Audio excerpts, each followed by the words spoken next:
마태복음 6장 5절로 13절이 되겠습니다.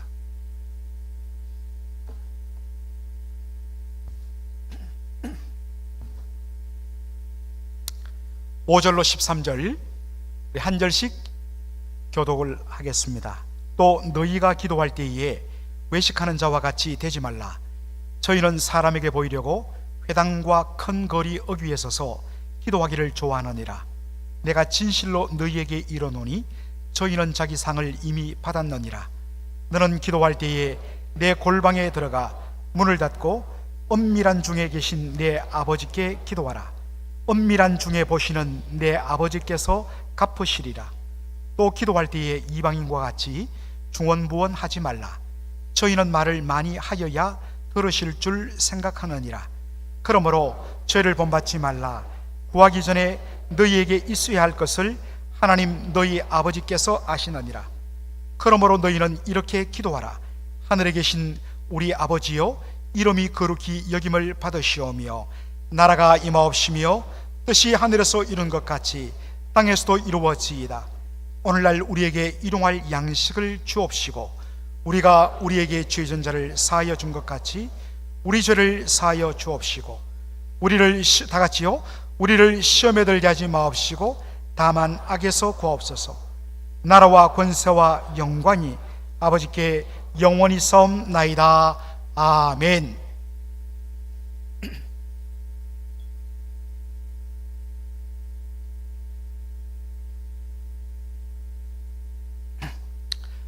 제가 작년 10월 중순부터 상산수훈을 시리즈로 순서대로 강의를 해왔습니다. 물론 이 크리스마스 시즌이나 또 연초에는 그 시즌에 맞는 주제 설교를 했습니다만, 그 기간을 빼고서는 제가 쭉 마태복음 5장부터 순서대로 지금 산상수훈을 강의하고 있습니다.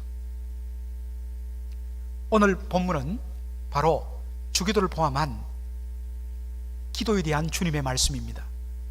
여러분, 한 가지 좀 특이한 것을 발견했을 것입니다. 제가 산상수훈을 지난 10월 중순부터 강의하면서 아주 본문을 한 절 혹은 두 절, 석 절 이렇게 깊이 있게 말씀을 다루었습니다. 그런데 오늘 이 기도에 관한 교훈이 가득한 이 말씀을 이렇게 긴 분량으로 다 읽었을까? 여러분 의아해 하셨을 것입니다.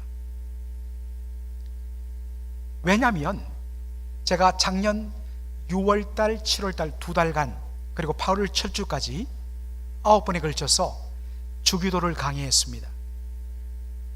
그래서 이미 말씀을 전했기 때문에 이 본문은 넘어가도 괜찮겠다 하는 생각이 처음엔 들었습니다. 그러나 여러분, 기도란 우리 영혼의 호흡 아닙니까? 정말 우리의 생명의 한 부분을 차지하고 있는 이 기도, 너무 중요하기 때문에 이것은 듣고 또 듣고 반복해도 이거는 어떤 의미에서는 전혀 문제가 될 것 없는 그러한 너무나 중요한 부분이기 때문에 제가 이 부분을 한 번 더 다루는 것이 좋겠다는 생각이 들었습니다. 더군다나 이 본문의 말씀을 묵상하다가 하나님께서 주시는 새로운 은혜와 감동이 있었습니다. 그래서 오늘 이 말씀을 제가 들고 섰습니다. 이 본문을 보면 예수님께서 두 가지 우리에게 경고를 하십니다. 너희들 이런 기도는 해서는 안 된다. 두 가지가 뭘까요? 자, 화면을 한번 보겠습니다. 첫째는 외식하는 자의 기도입니다. 두 번째는 이방인과 같은 기도, 이방인의 중언부언하는 기도는 하지 말라. 이것이 우리 주님의 부탁이셨습니다. 자, 마태복음 6장 5절을 우리 한번 보도록 할까요? 6장 5절. 또 너희가 기도할 때에 외식하는 자와 같이 되지 말라. 저희는 사람에게 보이려고 회당과 큰 거리 어귀에 서서 기도하기를 좋아하느니라. 예수님 말씀하셨습니다. 여러분, 지난 시간에도 말씀드렸습니다만 외식하는 자, 히포크리트, 외식, 히파크라시, 이 말은 다 헬라어 단어 휘포크리테스란 단어에서 그대로 따왔다고 이야기했습니다. 휘포크리테스란 이 말은 그 당시 2000년 전 로마 그리스 시대에 배우가 연극할 때 뭘 쓰고 연극을 했냐면 가면을 쓰고 연극을 했습니다. 가면을 쓰고 때로는 남자로, 때로는 여자로, 때로는 아버지로, 때로는 아들로 그렇게 가면을 바꿔가면서 연극을 했습니다. 바로 여기서 나온 말이 히포크리테스, 외식이란단 말입니다. 겉과 속이 다른 것. 그래서 이것을 원어로 보면 이런 뜻이 됩니다. 한번 보여주세요. pretending, 뭐뭐 하는 척하는 것, 경건한 척하는 것, 잘 믿는 척하는 것, 헌신하는 척하는 것. 실제로는 그렇지 않은데 겉껍데기만 그런 것. 한자도 그렇지 않습니까? 바깥 외자에 꾸밀 식자. 속은 뭐 지저분하고 느저분한데 겉만. 특별히 우리 남자분들 그렇지 않습니까? 남자들이 혼자 보통 지내다 보면 이 총각 때 특별히 그냥 뭐 벗어놓고 그 자리에 그냥 둡니다. 막 쓰레기가 수북하다가 갑자기 손님이 찾아오면 어떡합니까? 불이 나게 그냥 옷장 속으로 딱 밀어넣고 깨끗한 척 하는 것. 이게 바로 외식이죠.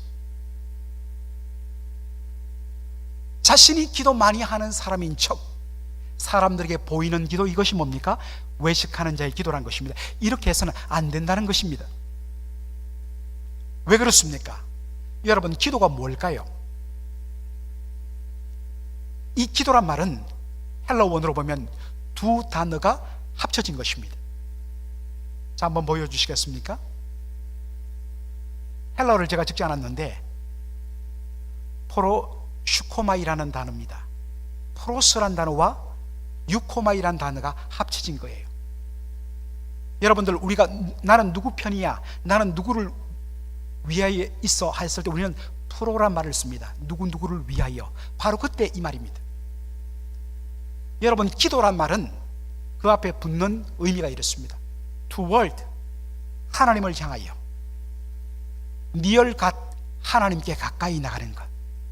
그리고 for God, 하나님을 위하여 기도하는 것. 이게 기도의 본질입니다. 기도는 내가 무엇을 구해서 답을 얻는 것, 응답을 얻는 것에 방점이 찍힌 것이 아니라 근본적으로 누구에게 나가는가? toward God, 누구를 가까이 하는가? near God. 그리고 누구를 위하여 기도하는 그 기도의 목적이 뭐냐? For God, for the glory of God, 하나님의 영광을 위하여. 이게 기도의 본질이란 것입니다. 그런데 외식하는 기도는 어떻습니까? 하나님께로 향하고 하나님께 가까이 하며 그분과 교통하고 사귀어야 할 기도의 본질이 망각되고 사람에게로 향하고 하나님을 위하여, 하나님의 영광을 위하여 하는 것이 아니라 뭡니까? 자기 영광, 자기 자랑, 자기가 얼마나 경건한 사람인가, 그렇게 드러내기 위하여 하는 기도가 뭐냐? 외식하는 자의 기도란 것입니다. 따라서 외식하는 자의 기도에는 하나님께 가까이 나가서 그분과 함께 더불어 교제하는 것 관심 없습니다. 하나님의 영광을 위하여 하는 기도 관심 없어요. 여러분, 우리 주님께서 주기도를 가르칠 때에 주기도의 핵심이 뭡니까? 하나님의 이름이 높아지며 하나님의 나라가 임하며 Your will be done, 당신의 뜻이 온전히 이루어지기를 원합니다. 이것이 바로 우리의 기도의 핵심인데 관심 없어요. 오직 그의 관심은 자기 영광, 자기 자랑, 자기 영광밖에는 관심 없습니다. 에어컨 좀 꺼주세요. 이것이 외식하는 자의 기도란 것입니다. 오직 기도의 초점은 하나님을 향하여, 하나님께 가까이, for God, for the glory of God, 하나님의 영광을 위하여. 사랑하는 성도 여러분, 여러분의 기도는 과연 누구를 향하고 있습니까? 여러분, 진짜 하나님을 향하여 하나님께 가까이, 그리고 그분만을 구할 때에 찬송가 204장의 가사처럼 나도 없고 세상도 온데간데 없고 오직 구속한 주만 보이는 것, 이게 진짜 기도란 것입니다. 여러분, 이런 기도를 여러분 체험하고 계십니까? 그냥 그저 급한 대로 내 필요만 이야기하고 이거 달라고 떼쓰고 그리고는 기도 끝. 꼭 사람에게 보이려고 하는 기도만 잘못된 기도가 아니라 바로 그러한 기도, 그것이 하나님이 기뻐하시는 기도는 아니란 것입니다. 그런 의미에서 여러분은 어떤 기도를 하고 계십니까?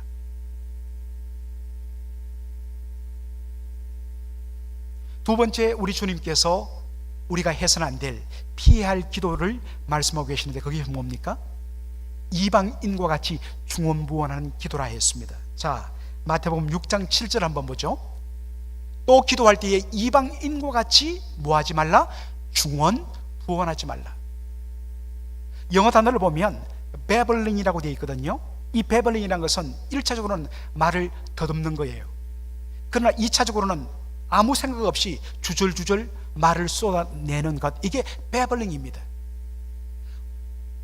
우리가 한자를 봤을 때 중언부언 이렇게 이야기하니까 거듭 중자에 말씀은 자, 다시 부자에 말씀은 자, 했던 말 또 하고 했던 말 또 하고 반복하는 것, 이걸 중언부언이라고 이야기하고 그렇게 하지 말라는 식으로 오해하기 쉽습니다. 여러분, 우리의 심령이 간절하고 답답하면 어떻습니까? 너무 속상하고 너무 안타까우면 어떻습니까? 했던 말 또 하고 반복할 수밖에 없는 거예요. 그만큼 간절하고 그만큼 중요하기 때문에. 기도도 그렇습니다. 정말 너무나 극심한 고통과 아픔이 찾아오면 다른 것 필요 없어요. 똑같은 것을 우리가 반복할 수밖에 없는 거예요. 십자가를 앞두고 겟세마네 동산에서 밤새도록 우리 예수님 뭐라고 기도했습니까? 밤을 새면서 예수님 기도한 건 딱 하나였어요. 아버지요, 할만하시거든 이 잔을 내게서 지나가게 하옵소서. 그러나 내 뜻대로 마옵시고 아버지의 뜻대로 하옵소서. 밤새도록. 우리 성경에는 3번 했다고 되어 있는데 1번, 2번, 3번 하고 기도 땡이 아닙니다. 밤새도록 했어요. 제가 이야기했지만 유대인의 숫자 개념에서 3번은 1번, 2번, 3번 카운트의 개념이 아니라 셀 수 없이 많은 반복된, 계속되는 의미라고 말씀을 드렸어요. 그러므로 똑같은 내용을 반복적으로 간구하는 것, 이건 예수님이 지적하시는 중언부언의 기도가 아닙니다. 그렇다면 예수님이 지금 경고하시는, 그렇게 해서는 안 되는 중언부언 기도의 내용은 뭘까요? 존 스타트 목사님이 이것을 잘 보여주셨어요.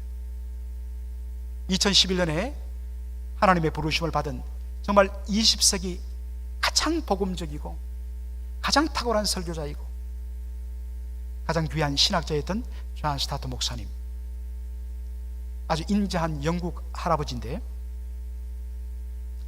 이분이 그의 산상수훈 강의에서 중언부언을 이렇게 번역했습니다. 토런트. 여러분, 토런트가 뭐지요?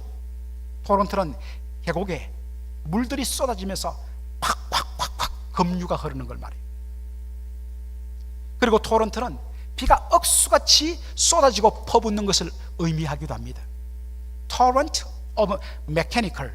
여러분, 메케니컬은 기계적이에요. 기계는요, 그 프로그램에 입력된 대로 버튼 누르면 움직이는 것입니다. 한국에서 비계약직에 있는 젊은 사람들이 위험한 기계 현장에 들어갔다가 그만 기계에 끼어갖고 목숨을 여러 차례 잃은 사건을 여러분 보도를 통해서 보셨을까요? 기계는 옆에 사람이 다가가서 위험하다면 안 돼 하고 스스로 멈추지 않습니다. 왜냐하면 그는 impersonal, 비인격적, 메케니컬, 기계적이기 때문에 그냥 버튼 누르는 대로 돌아가는 겁니다. 이게 메케니컬이에요. 기계적이고 mindless words, 아무 마음의 생각도 없이, 그 다음에 마음에 어떠한 의미를 담지 않고 그 말들을 그냥 폭포수처럼 빈 빗줄기처럼 쏟아내는 것, 일종의 인캔테이션, 주문을 가리켜요.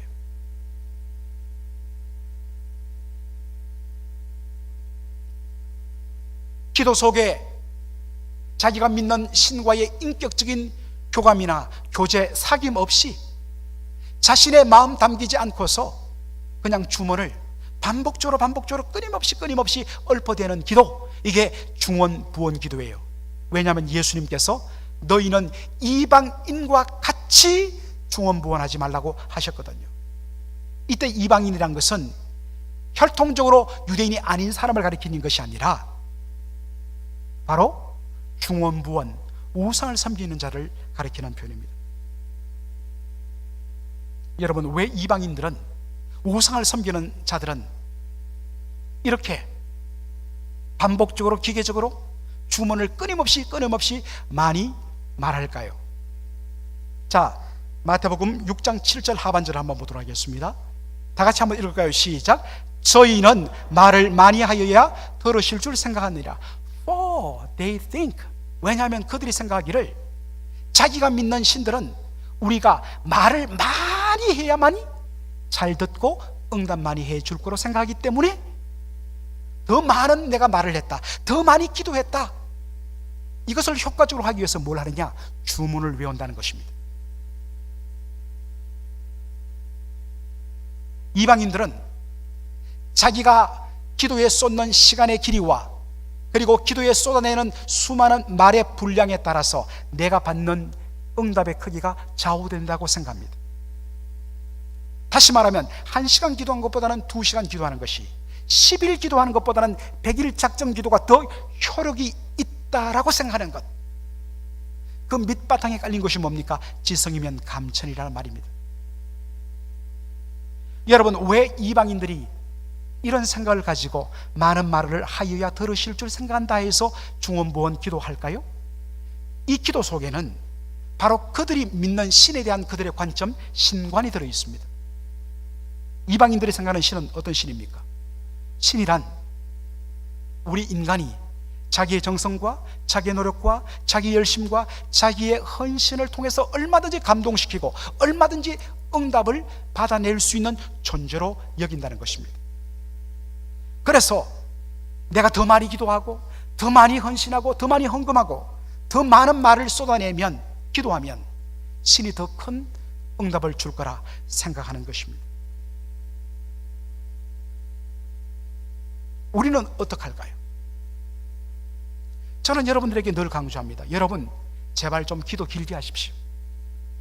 제발 좀 기도 뜨겁게 하십시오. 제가 늘 강조합니다. 너무 우리는 조용하게 해요. 여기 뭐 성당에 왔는지 조금 뜨겁게 기도할 때 한 5분 10분 하지 말고 한 20-30분씩 좀 기도하시라고 제가 늘 강조하잖아요. 그리고 온 힘과 정성을 다해갖고 정말 기도 마쳤을 때 눈물 콧물 쏟아지도록 여러분 그렇게 기도하셔야 됩니다. 그러나 왜 그래야 되는가?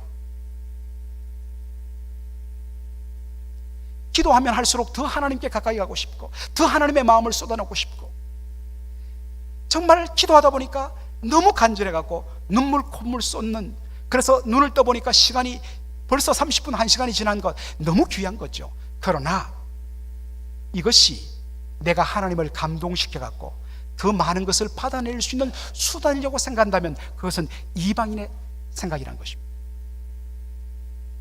여러분, 왜 그렇습니까? 우리는 유한한 인생입니다. 어떻게 유한한 인생이 무한하신 하나님을 우리의 힘으로 감동시키며 움직일 수 있단 말입니까? 만일 우리 인생에 의해서 감동시킬 수 있고 우리 인생의 노력과 열심에 의해서 마음대로 좌우할 수 있고 manipulate, 조종할 수 있는 신이라면 그 신은 가짜입니다. 저는 안 믿겠습니다. 우리 인생에서 조종되는 그 신이 어떻게 참신입니까? 우리 인생을 책임질 수 있습니까? 여러분, 그 신에게 여러분 인생을 맡길 거예요? 그렇지 않습니다.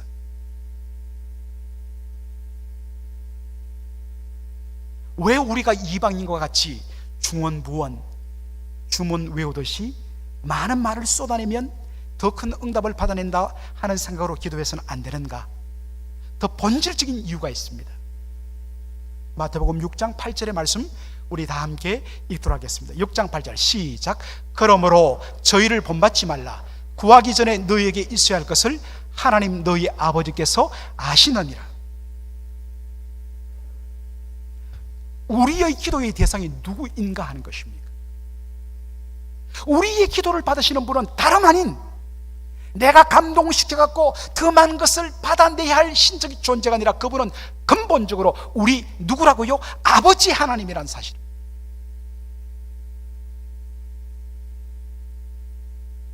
내가 응답받는 근거는 내가 열심히 기도하고 더 많이 기도하고 더 많이 헌금하고 더 많이 봉사했기 때문에, 100일 작정 기도했기 때문에, 1000번째 감사헌금을 드렸기 때문에 가 아니라 그분이 우리의 아버지 되고 우리가 그분의 자녀이기 때문에 응답받는 것입니다. 믿으시면 아멘. 너무 중요한 거예요.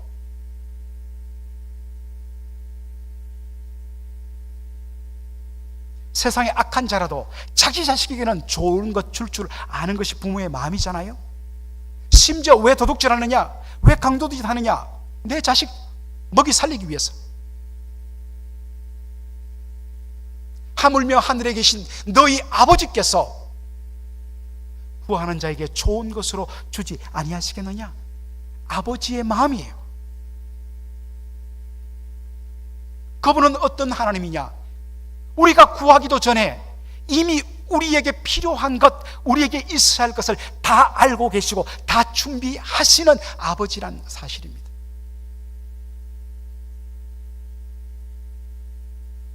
그런데 종종 우리는 이 마태복음 6장 8절의 말씀을 엉뚱하게 오해하는 경우가 있습니다. 구하기 전에 너희에게 있어야 할 모든 것을 하나님 너희 아버지께서 아시느니라. 이 말씀을 우리가 어떻게 오해하냐면, 하나님 우리가 있어야 할 것을 다 아신다면서, 다 준비하셨다면서, 그러면 기도할 필요가 없네? 이런 식으로 또 오해하는 분들이 종종 계세요. 하나님이 우리의 형편을 다 아시니까 우리는 기도해도 하지 않아도 된다? 예수님이 이걸 지금 가르치기 위해서 하신 말씀이 아닙니다.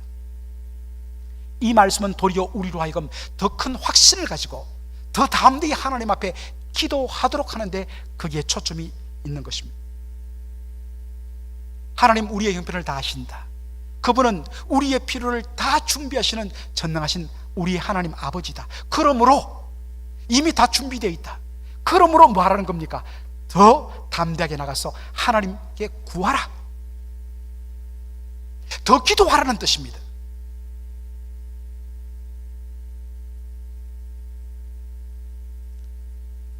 우리는 기도를 주로 나의 필요에 대한 응답의 차원에서 많이 접근합니다. 처음에는 당연히 그래야 되죠.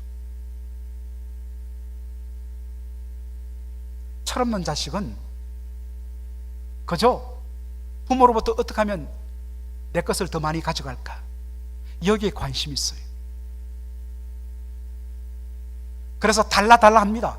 부모님 좋지요, 아까워하지 않습니다. 그러나 철이 들면, 자식이 철들면 철든 것을 어떻게 확인할 수 있죠? 부모의 마음을 헤아리는 것입니다. 처음에는 부모의 것을 받아내는 데 관심이 있었다면 점차 성숙하면서 부모의 마음을 헤아리는데, 이게 성숙이요 성장입니다. 사랑하는 성도 여러분, 기도를 통해 본 여러분의 자녀됨, 여러분의 성숙됨은 어디까지 와 있습니까?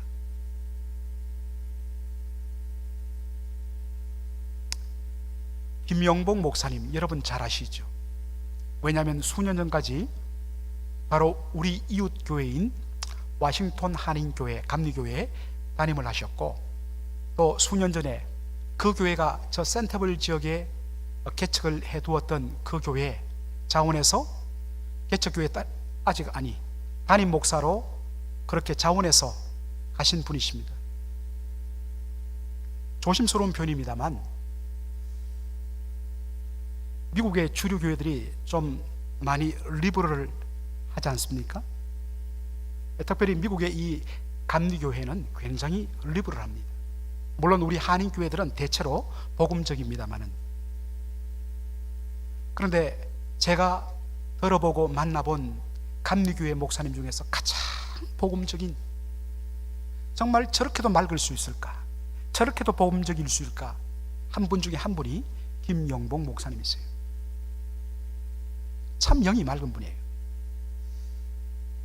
이분이 10여 년 전에 썼던, 자, 사진 한번 보여주시겠어요? 정말 귀한 책이 사김의 기도입니다. 최근에 이 책이 개정되어서 표지가 좀 달라졌어요. 지금까지 수많은 한국의 성도들에게 도전을 준 너무나 귀한 기도에 관한 책이 사김의 기도예요. 여러분 꼭 일독을 권합니다. 이분은 이 책을 통해서 기도의 본질에 대해서 접근합니다. 기도의 본질은 뭐냐? 하나님께 뭔가를 구해서 받아내는데 기도의 본질이 있는 것이 아니라 그것은 수단이고, 사실 기도의 본질은 하나님과의 사귐에 있다, 하나님과의 교제에 있다.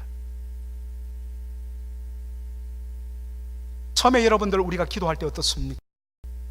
처음부터 하나님과 사귀려고 우리는 그렇게 준비는 안 되어 있습니다. 처음에는 자신의 하소연으로부터 시작합니다. 자신의 탄식과 눈물로부터 시작해요. 쏟아냈습니다. 그러나 한참 하나님께 기도하다 보면 처음에는 자신의 뜻을 이루어 달라고 하소연으로부터 시작했던 기도가 어느 순간에 깊어지고 깊어지고 하나님과의 사귐을 통해서 마지막에는 하나님의 뜻대로 하옵소서, 하나님의 뜻을 이루어 주옵소서라고 바뀌어가는 것, 이게 사귐의 기도입니다. 척에는 어떤 면에서 자기의 심정을 한나처럼 쏟아내고, 어떤 면에서는 자식을 못 낳는다고 그렇게 핍박하는 번인나의 그 가슴을 후벼파는 그 고통을 안겨주는 것 때문에 너무 억울해갖고, 하나님 이럴 수 있습니까? 라고 나한테도 자식 달라고 떼쓰던 그 한나가 어느 순간에 하나님과의 심장이 통하면서, 하나님 아들 주시면 이 캄캄한 시대에 내 아들을 하나님의 말씀의 종으로 세워서 이 캄캄한 이스라엘 땅에 말씀의 빛을 비추는 그러한 아들로 바치겠습니다. 하나님의 마음을 헤아리는 단계로 들어가는 것, 이게 진짜 기도하는 맛이에요. 일방적으로 나에게 필요한 것들만 쏟아내고, 하나님 아셨죠? 들으셨죠? 도장 꽝꽝 찍고 문 딱 닫고 혼자 와 기도하니까 시원하네 라고 끝내는 것이 아니라, 어느 순간부터 내 억울함과 내 답답함과 안타까움은 하나님께 다 내려놓고, 아버지 하나님의 뜻, 아버지 하나님의 나라, 아버지 하나님의 영광, 그분의 마음을 헤아리며, 주님 저를 사용해 주세요.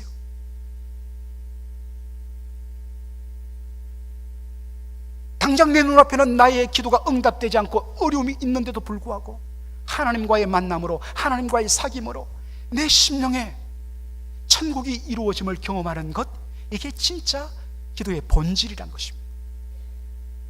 그런데 어느 순간에 보니까 내가 구하지 않고 하나님께 맡겨뒀던 것들이 다 때를 따라 응답되는 놀라운 복을 얻는 것. 여러분의 기도는 어떻습니까? 여러분의 기도의 분량이 그저 아침, 저녁, 점심때 식사 기도하는 것으로 여러분 기도의 시간이 다 차 있는 것은 아닙니까?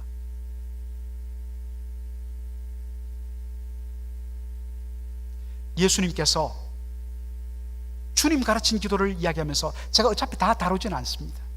딱 한 가지, 예수님 뭐라고 이야기했죠?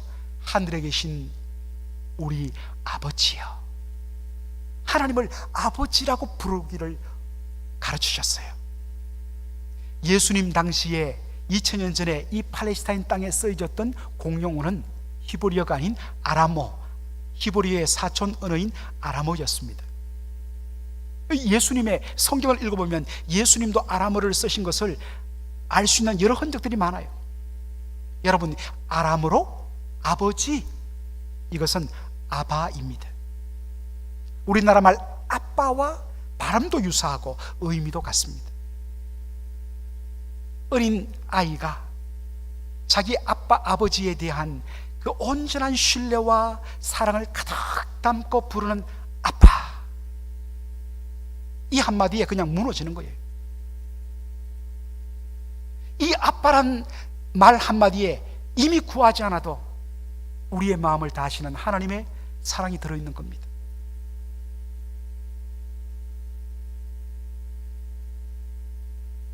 오늘도 우리 하나님께서는 우리의 아버지로서 우리를 만나기 원하십니다. 여러분, 비즈니스 하듯이 하나님 만나지 마십시오. 비즈니스 하듯이 예배 드리지 마십시오. 비즈니스 하듯이 기도하지 마십시오. 뭔가를 얻어내고 받아내야 할 그러한 계약 당사자로 하나님을 대하지 마십시오. 그분은 우리의 아버지십니다. 그분은 우리를 만나기 원하고 그분은 우리와 사귀기를 원하십니다. 오늘도 그 좋으신 아버지 앞에 우리의 골방문을 열고 들어가 문을 닫고 은밀한 중에 보시는 아버지께 내 심장을 쏟아놓고 시간이 가면 갈수록 탄식과 눈물이 이제는 아버지의 마음을 헤아리며 그분의 눈물, 그분의 뜻을 담고서 예 주님, 제가 주를 위해 살겠습니다, 진정 주를 가까이 하는 주님과의 깊은 사귐이 있는 기도하시는 저와 여러분 되기를 주의 이름으로 축원합니다. 아멘. 기도하겠습니다.